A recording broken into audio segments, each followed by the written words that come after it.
I stared at the moving truck parked in my driveway, my hands gripping the steering wheel until my knuckles turned white. This wasn't happening. This couldn't be happening. But there they were. My parents, my sister Amanda, her husband Tom, and their 3 kids, unloading furniture into my house. The house I bought after 6 years of saving every penny, working 80-hour weeks, and sacrificing every luxury. I'd only been gone for 2 days on a business trip. 2 days. And somehow, they decided this was acceptable. My phone buzzed. A text from Amanda. Surprise, we're upgrading your bachelor pad into a real family home. Don't worry, we left your bedroom alone, for now. I felt sick. This was exactly what I'd been afraid of when I bought the 5-bedroom house. Everyone had questioned why I, a single 32-year-old man, needed so much space. It's an investment, I'd said. I'm thinking about my future. What I hadn't said was that I was tired of living in cramped apartments, tired of minimizing my existence to accommodate others. Taking a deep breath, I pulled into the driveway, parking behind the moving truck. Through the front windows, I could see my mother rearranging my furniture in my living room. Dad was directing Tom as they carried in what looked like Amanda's hideous floral couch, the one I'd refused to help move 3 times in the past 2 years. The front door was open, my sister's kids running in and out, tracking mud across my newly installed hardwood floors. I'd spent weeks choosing those floors, making sure they were perfect. Uncle Mark, my oldest niece, spotted me first. We're moving in. Mom says you have too much space anyway. I forced a smile, my jaw clenched so tight it hurt. Is that so? Amanda appeared in the doorway, beaming like she'd just done me some huge favor. Finally, we were wondering when you'd get back. Mom's making dinner, and we need help moving the kids' bunk beds upstairs. Amanda, I kept my voice level, controlled. What exactly is going on here? She rolled her eyes, that familiar dismissive gesture that had always made my blood boil. Oh, don't be dramatic. You know Tom lost his job, and our lease was up anyway. It just made sense. You have all this extra space, and family helps family, right? Right, family helps family. Like when I'd helped them with the down payment on their last house, which they'd lost because Tom decided to invest in his friend's cryptocurrency scheme. Or when I paid for their kids' private school tuition because Amanda insisted public school wasn't good enough. Or the countless times I covered their bills, bought groceries, paid for car repairs. I walked past her into my house. Mom was in the kitchen, humming as she stirred something on my stove. Dad and Tom were arguing about where to put the couch, which was now scratching up my floors. Everyone, I said, my voice carrying that dangerous calm I perfected over years of dealing with entitled clients. Stop what you're doing. Right now. Mom looked up, frowning. Mark, honey, don't shout. The kids are trying to settle in. Settle in? I laughed, but there was no humor in it. And who exactly gave them permission to settle into my house? Don't be selfish, Dad grunted, still pushing the couch. You've got more space than you need, and your sister's family needs help. What were we supposed to do? Let them live on the street? I pulled out my phone, opening my banking app. Let's talk about help, shall we? In the past year alone, I've helped this family with over $50,000. Amanda, would you like to see the itemized list? My sister's face flushed. That's different. We're family. You can't just. Can't what? I cut her off. Can't expect to live in my own house without you invading it? Can't expect basic respect for my property and privacy? Can't expect you to actually ask before making decisions about my life? Mark. Mom's voice took on that wounded tone she used when she wanted to make me feel guilty. We thought you'd be happy to help your sister. You're always so alone in this big house. I'm alone because I choose to be alone, I snapped. I bought this house with my money, which I earned working my job, while some people, I looked pointedly at Tom, can't seem to keep a job for more than 6 months. Tom stepped forward, puffing up like he was going to do something stupid. Hey, watch your mouth. Or what? I smiled, and he deflated slightly. You'll move out? Please threaten me with what I want. Amanda burst into tears, right on cue. She'd always been good at that, turning on the waterworks whenever she didn't get her way. I can't believe you're being so cruel. We're your family. Where are we supposed to go? I walked to my office, thankfully still untouched, and returned with a stack of papers. That's not my problem, but since you're all here, let's discuss the terms of your stay. Mom brightened. See, I knew you'd come around. Rent is $3,000 per room per month, I continued as if she hadn't spoken. Due tomorrow with first and last month's deposit. That's $15,000 up front for the 5 rooms you've decided to occupy, plus a $2,000 security deposit per room. The silence was spectacular. You're joking, Amanda whispered, her tears magically gone. You can't charge your own family rent. Actually, I can. And I am. I laid the papers on the kitchen counter. These are standard lease agreements. You have 2 choices. Either sign and pay or get out. Now, Dad's face turned that dangerous shade of red that used to frighten me when I was younger. Now listen here, boy. No, you listen. I cut him off. I have security cameras installed throughout this house. I have footage of you breaking in. We used the spare key, Amanda protested, which you weren't given permission to use, making this breaking and entering. I also have documentation of all the money you've borrowed and never repaid. So here's what's going to happen. Either you sign these leases and pay market rate rent or you leave now. If you choose neither, I call the police and press charges. Mom started crying, real tears, not Amanda's theatrical ones. How can you do this to us? We're your family. Family? I laughed. Family respects boundaries. Family asks permission. Family doesn't take advantage of each other repeatedly and then play the victim when called out. I pulled out my phone again, this time opening my photos. Let me show you something interesting. These are screenshots of Amanda's social media posts from the past week. Planning this move, laughing about how you were going to take over my house because poor Mark doesn't know how to use all this space anyway. There are texts too discussing how you were going to help me by moving in and making me less antisocial. Amanda's face went pale. How did you? I have friends who follow you, I said simply. Friends who actually respect me and thought I should know what my family was planning. This is ridiculous. Tom finally spoke up. We're not paying $3,000 per room. That's insane. Then leave, I shrugged. But everything that's been moved in has already damaged my floors, walls, and door frames. So there's that $10,000 security deposit to discuss as well. $10,000, Dad sputtered. You've lost your mind. No, I said quietly. I found it. Found my spine too while I was at it. You have 1 hour to decide. Sign the leases and pay or get out. After that, I called the police. You wouldn't? Amanda whispered, but I could see the doubt in her eyes. She knew I would. Try me. I checked my watch. 59 minutes left. Oh, and the kids need to stop running in and out. They've already tracked mud everywhere. And that's another $500 cleaning fee. Mark. Mom tried one last time. Please, be reasonable. I am being reasonable. Market rate rent for this area is actually $3,500 per room. I'm giving you a family discount. The next 45 minutes were chaos. Amanda alternated between crying and screaming. Tom paced and made threats he couldn't back up. Dad turned various shades of purple while Mom tried to guilt me with tales of how hard they'd worked to raise me. I sat at my kitchen counter, calmly drinking coffee and watching the security feed on my tablet as my sister's kids continued to damage my property. Time's almost up, I announced as the hour drew near. What's it going to be? They huddled in my living room, whispering furiously. Finally, Amanda approached, tears still streaming down her face. We'll leave, she said, trying to sound dignified. But it'll take time to get everything out. You have 30 minutes before I call the police, I replied, not looking up from my tablet. I suggest you focus on the essentials and come back for the rest tomorrow, during daylight hours, with my permission. You can't be serious, Tom exploded. It took us hours to move this stuff in. Should have thought about that before you broke into my house. I took another sip of coffee. 29 minutes. What followed was the fastest move out I've ever witnessed. Amazing how quickly people can move when motivated by the threat of arrest. I watched on the cameras as they grabbed clothes, toys, and personal items, leaving the furniture for later. As the last box was loaded into their truck, Amanda stopped in the doorway. I hope you're happy, she spat. You've just lost your family. I finally looked up, meeting her eyes. No, Amanda, I just found my self-respect. There's a difference. They left, the moving truck pulling away just as the sun was setting. I closed and locked the door, then walked through my house, surveying the damage. Scratched floors, scuffed walls, mud everywhere.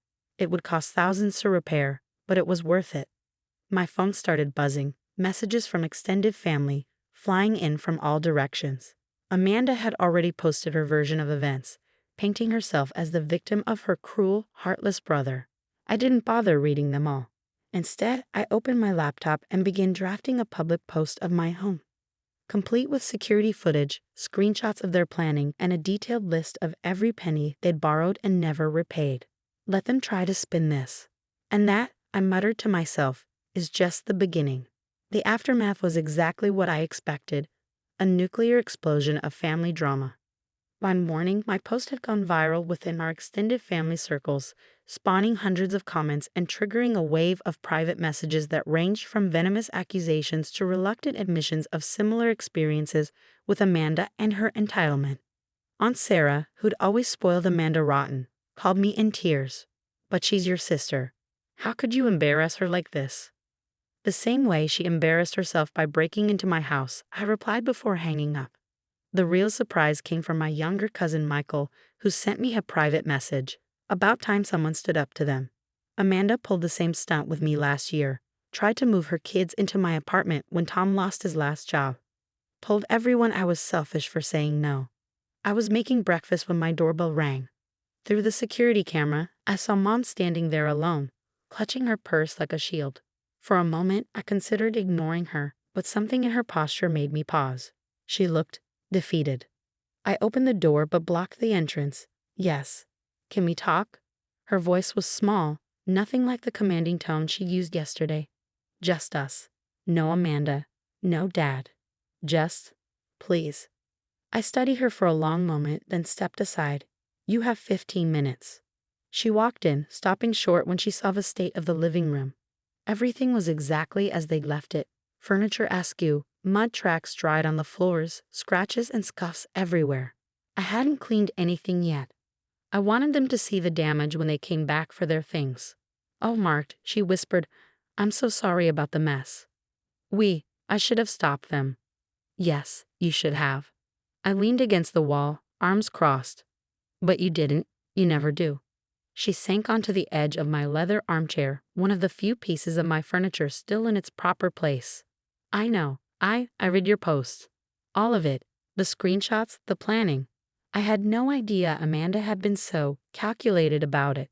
"Really?" I raised an eyebrow. "Because this isn't new behavior, Mom.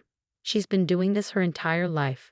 Taking what she wants, expecting everyone else to accommodate her, playing a victim when called out. And you and Dad have enabled it every step of the way." "We thought we were helping," she said softly. "When you started doing well, making good money, we were so proud. But somewhere along the way, we started taking advantage. I see that now."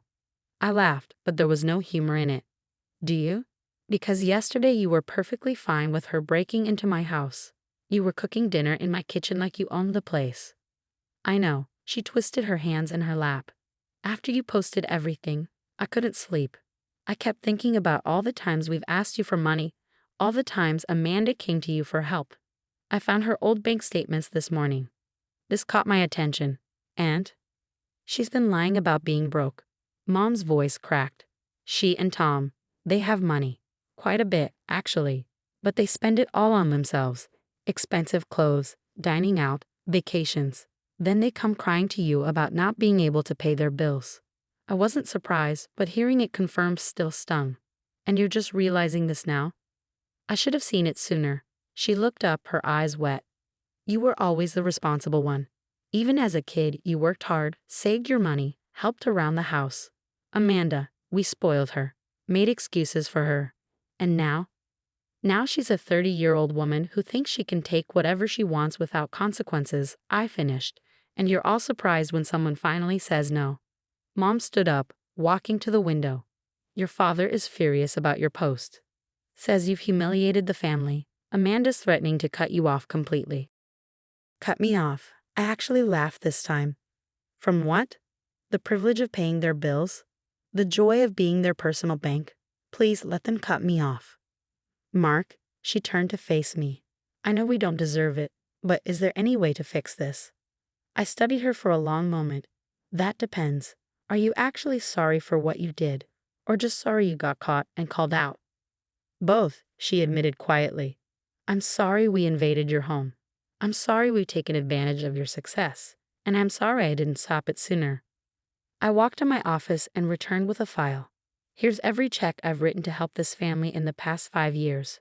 Every loan, every bill payment, every emergency that needed fixing. The total is over $200,000. She took the file with trembling hands, flipping through the pages. Her face went pale. I had no idea it was this much. Of course you didn't, because no one ever kept track.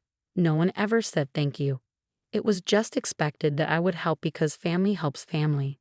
I took the file back. Well, guess what? That ends now. What do you want us to do? She asked. I pulled out my phone and showed her the repair estimate I'd gotten this morning. First, Amanda and Tom pay for all the damage they caused yesterday. That's $12,000. $12,000. Custom hardwood floors aren't cheap, Mom. Neither is repairing wall damage or professional cleaning. I scrolled through more photos. Second, I want a payment plan in writing for everything they've borrowed. I don't expect to get it all back, but I want them to acknowledge the debt. She nodded slowly. And third, I met her eyes. I want boundaries, real ones. No more surprise visits, no more emotional manipulation, no more guilt trips about family obligations. I'm done being the family ATM. That's fair, she said quietly. More than fair, actually. One more thing, I added. I want Amanda to take down her social media posts about this. All of them. No more playing the victim, no more spinning stories to make me look bad. Mom reached for her phone. I'll call her right now. No, I held up a hand. I don't want you fixing this for her. She's an adult. She can come to me herself if she wants to make things right. She's stubborn, Mom said carefully. So am I. I checked my watch. Your 15 minutes are up and I have work to do. She stood smoothing her skirt with shaking hands. Will you at least think about forgiving us, eventually? I walked her to the door. Forgiveness is earned, Mom. So far, all I've gotten are excuses. As she stepped outside, she turned back one last time. For what it's worth, I am proud of you, not just for your success, but for standing up for yourself, even if it's against us. I almost smiled. Almost. Thanks, Mom, but actions speak louder than words. Remember that. After she left, I stood in my doorway for a long moment, watching her car disappear down the street. My phone buzzed again. Another message from Amanda, this one less hostile than her previous ones. Can we talk? Face to face. Just us? I typed back a single word. No. Then I turned off my phone, grabbed my tools, and started assessing the damage to my house. It was time to rebuild. Not just my home, but my boundaries. And this time, they would be made of steel. 3 weeks passed, and my house slowly returned to normal. The floors were repaired, the walls repainted, and every trace of Amanda's attempted invasion was erased. But the family drama? That was just reaching its peak. I hadn't expected Mom to actually follow through, but she did. She sent Amanda and Tom the repair bill with a simple message. Pay it, or I'll tell everyone exactly how much money you really have. The payment arrived 2 days later, along with a venomous note from my sister. Happy now? You've turned our own mother against us. I framed it. What I didn't expect was the ripple effect my stand would create. It started with cousin Michael, who finally told everyone about Amanda's attempted takeover of his apartment. Then Aunt Lisa came forward about the emergency loan. Amanda had guilt-tripped out of her last Christmas. Money that apparently funded a weekend spa trip, not the children's medical bills as claimed. One by one, the family secrets started spilling out. Years of manipulation, lies, and financial exploitation, all carefully hidden under the guise of family helping family. Then came the Wednesday that changed everything. I was working from home when my doorbell rang. Through the security camera, I saw Tom standing there, alone, looking nervous. This was new. He'd never come without Amanda before. What do you want? I asked through the intercom. 5 minutes, he said, running a hand through his thinning hair. Please, Mark. I need to show you something. Against my better judgment, I let him in. He looked different, tired, older somehow, like he aged years in the past few weeks. Make it quick, I said, leading him to the kitchen but not offering him a seat. He pulled out his phone, hands shaking slightly. I need to show you these. Amanda doesn't know I'm here. What he showed me made my blood run cold. Screenshots of conversations between Amanda and her friends dating back years. They weren't just planning the invasion of my house. They'd been systematically targeting family members, figuring out who had money, who could be manipulated, who was an easy mark. I was apparently their favorite ATM. "Why are you showing me this?" I asked, my voice carefully neutral. Tom looked down, shame written across his face. "Because I can't do it anymore. The lies, the schemes. Do you know she's been hiding money in a separate account? Even from me? All those times we came to you for help, we didn't actually need it." "I know," I said quietly. "Mom found the statements." He laughed bitterly. "Of course she did. But did you know Amanda's been teaching our kids to do it too? I found our oldest practicing crying in the mirror last week.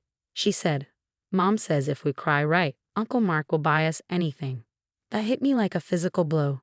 Using it was one thing, but teaching the kids to manipulate people, that was a new low. "I want out," Tom continued. "I've already talked to a lawyer. I'm filing for divorce." I stared at him. "You're serious?" He nodded. "Your stand." It made me realize what I've become. What I've let my kids become. I used to have dreams, you know. I wanted to start my own business. But Amanda always said, "Why bother when we could just ask you for money?" "Those job losses," I said slowly. Were they really losses? He had the grace to look ashamed. Some were. Others. Amanda said it was easier to ask for help if I wasn't working. Made us look more desperate. I should have been angry, but all I felt was tired. "Why now, Tom? Why come clean after all these years?" "Because I saw the kids' Christmas list." He pulled out another piece of paper. "Look who it's addressed to." The list wasn't addressed to Santa. It was addressed to me. Items totaling thousands of dollars with notes like "cry extra hard" and "tell him we're starving" written beside them. "They're 9, 7, and 5, Tom whispered. "This isn't normal. This isn't okay." I sat down heavily at my kitchen counter. "Does Amanda know you're here?" "No, she's too busy trying to figure out how to get back into your good graces. She's got this whole plan to make you feel guilty about abandoning the kids." He trailed off. "I can't let her do this anymore. To you, to them, to anyone." I studied him for a long moment. "What do you want from me?" "Nothing," he said quickly. "Well, maybe one thing. When I file for divorce, be a witness. These screenshots, the lists, the fake crying.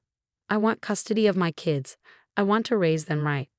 I thought about my nieces and nephew, about the kind of adults they'd become under Amanda's influence, about the legacy of manipulation and entitlement that would continue if nothing changed. "Send me everything," I said finally. "Every screenshot, every conversation, every piece of evidence you have. I'll help, but not for you. For them." He nodded, relief washing over his face. "Thank you, and Mark, I'm sorry for everything." After he left, I sat in my kitchen for a long time, scrolling through the screenshots he'd sent. Years of calculated manipulation, all laid bare. The careful planning, the fake emergencies, the orchestrated guilt trips. It was like reading a manual on emotional exploitation. My phone buzzed. "Amanda again. The kids miss you so much. They cry every night asking why Uncle Mark doesn't love them anymore. How can you be so cruel?" I looked at her message, then at the Christmas list Tom had left. The same kids she claimed were crying themselves to sleep were being taught to weaponize those very tears. I took a deep breath and typed, "Game over, Amanda. Tom showed me everything." Her response was immediate. "What are you talking about? What did he show you?" Instead of answering, I started forwarding screenshots to her, to our parents, to every family member she ever manipulated. One by one, in chronological order, showing the systematic way she turned exploitation into an art form. The last thing I sent was a photo of the children's Christmas list. Then I blocked her number. Sometimes I realize the kindest thing you can do for family is to stop enabling their worst instincts, even if it means being the bad guy in their story. I picked up my phone one last time and called Mom. "You should come over," I said when she answered. "There's something you need to see." It was time for the whole truth to come out. All of it. The fallout was nuclear, but not in the way I expected. When Mom saw the evidence Tom provided, especially the children's Christmas list, something in her broke. Not just broke, shattered. "I did this," she whispered, staring at the screenshots. I created this by never saying no, by always making excuses for her. Dad's reaction was even more surprising. He came over after Mom called him, took one look at the evidence, and aged a decade before my eyes. My grandchildren, he said, his voice hoarse. She's teaching them to be exactly like her, I finished quietly. The next few days were a blur of legal meetings and family confrontations. Tom filed for divorce, using the evidence we had to push for emergency custody. Amanda, predictably, went ballistic. She showed up at my house at midnight, pounding on the door and screaming about betrayal and family loyalty. I didn't open the door. I just played the security footage of her performance for her kid's doctor the next day. More evidence for Tom's custody case. But the real change came from my parents. Mom and Dad finally did what they should have done 20 years ago. They stood up to Amanda. We're selling the house, Dad announced at an emergency family meeting. Amanda wasn't invited, but the rest of the family was there. Our retirement fund is gone because we kept bailing out Amanda. We can't keep doing this. I looked at my father, really looked at him, and saw not the intimidating figure of my childhood, but an old man who had finally realized his mistakes. How bad is it? Mom pulled out their financial records. Years of loans to Amanda, credit cards maxed out to fund her emergencies, their savings drained to maintain her lifestyle. They were underwater, drowning in debt they had taken on to enable their daughter's manipulation. Let me see the numbers, I said. They were bad, really bad, but not unfixable. I'll help, I said finally, but this time there are conditions. Dad started to protest, but Mom stopped him. Name them. First, you get financial counseling. Real counseling with professionals I choose. Second, you downsize not because you have to, but because you need to learn to live within your means. Third, and most importantly, you cut off Amanda. Completely. She's still our daughter, Mom whispered. Yes, she is. But enabling her isn't helping her. Look what she's teaching her children. Is that the legacy you want? The room was silent as my words sank in. I'll buy your house, I continued. Fair market value. You can use the money to clear your debts and buy something smaller. But only if you agree to all my conditions. Dad's pride warred with reality on his face. We can't take more money from you. It's not a gift. It's a business transaction, with contracts, terms, and consequences if those terms are broken. They agreed. What choice did they have? 2 months later, my parents moved into a comfortable but modest condo. Their debts were cleared, their spending was under control, and for the first time in decades, they were free from Amanda's manipulation. Tom got full custody. The evidence of Amanda teaching the children to manipulate and lie was too overwhelming for any judge to ignore. She was granted supervised visitation only. As for Amanda, last I heard, she was living with Aunt Sarah, spinning tales about how her cruel brother destroyed her family. But this time, her audience was smaller. This time, people knew the truth. The kids started therapy, real therapy, not the kind Amanda used to fake emergencies. Tom enrolled them in public school, had a steady job, and began teaching them the value of honest work and real relationships. My house is quiet now, sometimes too quiet, but it's a peace I've earned, a solitude that's chosen rather than imposed. Mom and Dad come over for dinner once a week. We're building something new, something based on respect rather than obligation. They're different people now, humbled, yes, but also more genuine. Last week, my youngest niece came to visit with Tom. She hugged me tight and whispered, "I'm sorry I tried to trick you, Uncle Mark. Dad says that's not what family does." I hugged her back. "No, sweetheart, it's not." Later that night, I found a note she'd left on my kitchen counter, a new Christmas list written in careful child's handwriting. "Dear Uncle Mark, I don't need presents. I just want you to be my uncle again. For real this time. Love, Sarah." I pinned it next to Amanda's angry note in my office, a reminder that sometimes the hardest choices lead to the best outcomes. That sometimes saving your family means being strong enough to say no. That real love doesn't need manipulation to survive. And as for me, I'm learning to. Learning that boundaries aren't walls, that standing your ground isn't the same as being alone, and that sometimes the family you save isn't just your own. It's not a perfect ending, but it's a real one, and that's worth more than all the fake tears in the world.